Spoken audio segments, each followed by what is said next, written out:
নমস্কার বন্ধুরা, রং বেরঙের রত্না লইয়া চলে আইসি আজকে একটা রান্নার ভিডিও লইয়া।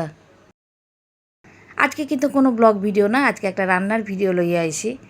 দেখেন, আজকে আমি একটা পাবদা মাছের রেসিপি আপনার লগে শেয়ার করব।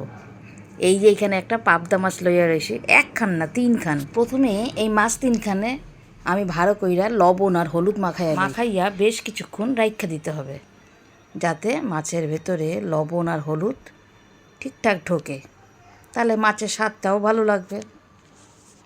তা মাখাইয়ে কিছুক্ষণ রাইখা দিলাম। এই পাবদা মাছ তো আপনারা অনেক রকমভাবে খাইছেন, আজকে একটুখানি অন্য রকমভাবে এই পাবদা মাছটা রান্না করুন, খাইয়ে দেখবেন। এইরকমভাবে দেখবেন, একবার খাইলে মুখে লাইগা থাকবে, বারবার এইরকমই খাইতে ইচ্ছা করবে। ফ্রাইং প্যানে সর্ষের তেল দিয়ে দিলাম। যে কোনো রান্নাই কিন্তু সর্ষের তেলে ভালো লাগে, তাই সর্ষের তেল দিতে একদম ভুলুম না। তোমরাও সর্ষের তেলে কইরো, বুঝছো নি? পাবদা মাছ ভাজার সময় কিন্তু তেল একটু কম দিতেই হবে, কেননা পাবদা মাছ তো এমনিতেই ফাটে, তারপরে তেল দিলে বেশি আরও ফাটবে। এর লইগে যতটা সম্ভব কম তেল দিতে হইব। এইবার তেলখান গরম হয়ে গেলে আমি একে একে পাবদা মাছ দিয়ে দিলাম। তিনখান ধরবে না, আস্তে আস্তে ভাজা খান হোক। এই পিঠপুনা হইয়া গেছে, এবার ওই পিঠটা উল্টা দিতে হবে। এইবার উল্টাইতে যাই, খুব সাবধানেই উল্টাইতে হবে, যা ফাটতে আছে। হ্যাঁ, হইয়া গেছে এক পিঠ। এবার ওই পিঠটা উল্টাইয়া দিই। এই তো হইয়া গেল। এবার ওই পিঠটা হইয়া যাক। মাছ যখন উঠাইতে আসি আমি কিন্তু গ্যাসখান কমায় নিছি, নাইলে যা ফাটতে আছে, সে মাছ ফাটতে গিয়ে আমার মনে সারা গায়ে আমার ববি প্রিন্ট হয়ে যাইব। এই মাছ ভাজাগুলো হইয়া গেছে, এবার মাছগুলো আমি তুইলা লই। তুইলা আবার একখান আছে,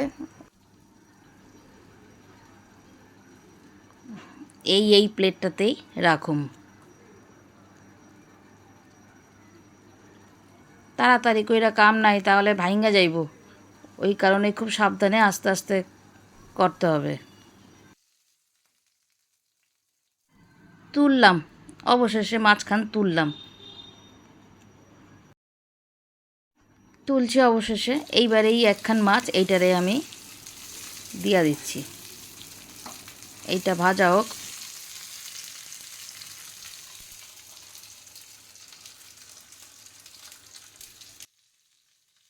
ওহ, এই পাবদা মাছ ভাজা না তো যেন যুদ্ধ করা, যুদ্ধে নামছি, যুদ্ধে।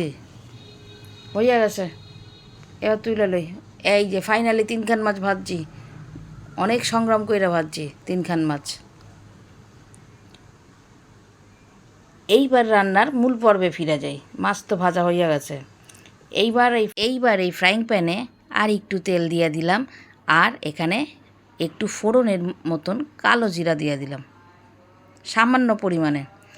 আর এখানে একটা মিক্সি জারে একটা মশলার পেস্ট লইয়া লইছি। বলুম ধৈর্য ধরো, বলুম। ফোড়নটা একটু ভাজা ভাজা হইলে মশলার পেস্টটা দিয়ে দিলাম। এইবার সামান্য লবণ দিলাম। লবণ দিয়া একটু নাড়ানোর পর আবার আমি এখানে হলুদ দিয়া দিলাম।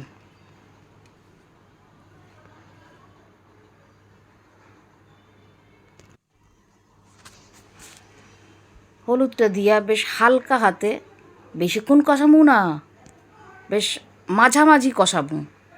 কেননা এইটার মধ্যে আছে, এই মশলার পেস্টের মধ্যে আছে রাঁধুনি আর ধনিয়া পাতা, আর কিন্তু কিছু দিই নাই, আর কোনো মশলা এখানে লাগবো না। রাঁধুনি, ধনিয়া পাতা আর মাঝারে সাইজে চারখান কাঁচামরিচ, আর কিচ্ছু কিন্তু দিই নাই। এয়ার পেস্ট দিয়া এইবার এই মশলাটা কষাইতে আছি। সুন্দর কিন্তু একখান গন্ধ ছাড়ছে, ভাল লাগতেছে।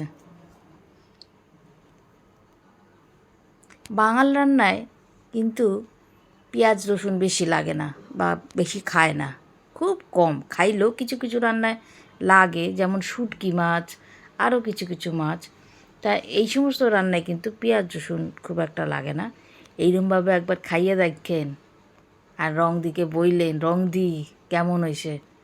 খারাপ হইলেও কিন্তু কমেন্ট বক্সে জানাবেন, আমি একদম কষ্ট পাবো না।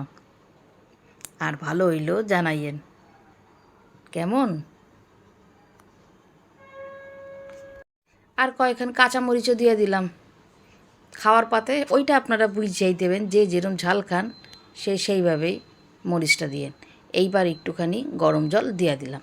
আর আপনারা চেষ্টা করবেন যাতে রান্নায় কাঁচা জল না দিয়া গরম জল দিতে। গরম জল দিলে স্বাদটা ভালো হয়, পানসে ভাবটা থাকে না। এইবার ফুটতে দিতে হবে, ভালো মতন জাল হোক। ভালো মতন জাল হইলে ভাজা মাঝখান দিয়া দেবো, ভালো মতন ফুটুক। নাড়া দিছি ভালো মতন। এই যে ভাজা মাছখান রয়েছে পাশে, ফুটলেই দিয়ে দেবো।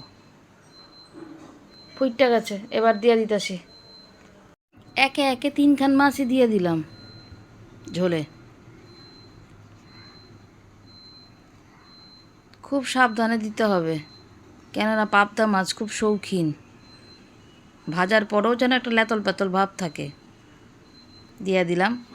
এবার ভালো মতন এটা ফুটুক।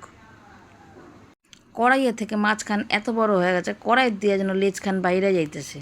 বারবার ঢুকাই দিতেছি, আবার উঁকি মারতেছে কড়াইয়ের উপর দিয়া। অবশেষে কোনো রকমের সেট কইরা দিলাম, হোক টাইম লইয়া হোক। বেশ কিছুক্ষণ ফোটার পর লবণ আর ঝাল এর পরিমাণ দেখায় একটু একটু কাঁচা সর্ষের তেল ওপর দিয়ে ছড়াইয়া দিলাম। ছড়াইয়া দিয়া একটু লাড়া নিলাম। রান্না খানা আমার একদম শেষের দিকে। এইবার আমি গ্যাসটা অফ কইরা দিয়া এবার ঢালতে হইব। ঢাইলা নিলাম। ফাইনালি তৈরি হইয়া গেছে আমার পাবদা মাছের রেসিপি। দেখো কেমন হয়েছে বলো তো। অবশ্য দেখে তোমরা কী কইরা বুঝবা বলো, খাইলে বুঝতে পারবা, তাই না? তবে আমি যেহেতু ভয়েসটা পরে দিতে আসি, মেলা সুন্দর হয়েছে এই পাবদা মাছটা। একদম সামান্য উপকরণে কিন্তু এই মাছটা বানাইছি, তোমাকে লইয়াই বানাইছি আমি। দেখো, লবণ আর হলুদ তো সব রান্নায় লাগে, আর মশলা হিসাবে একটু রাঁধুনি আর একটু ধনে পাতা লইয়া লইছি।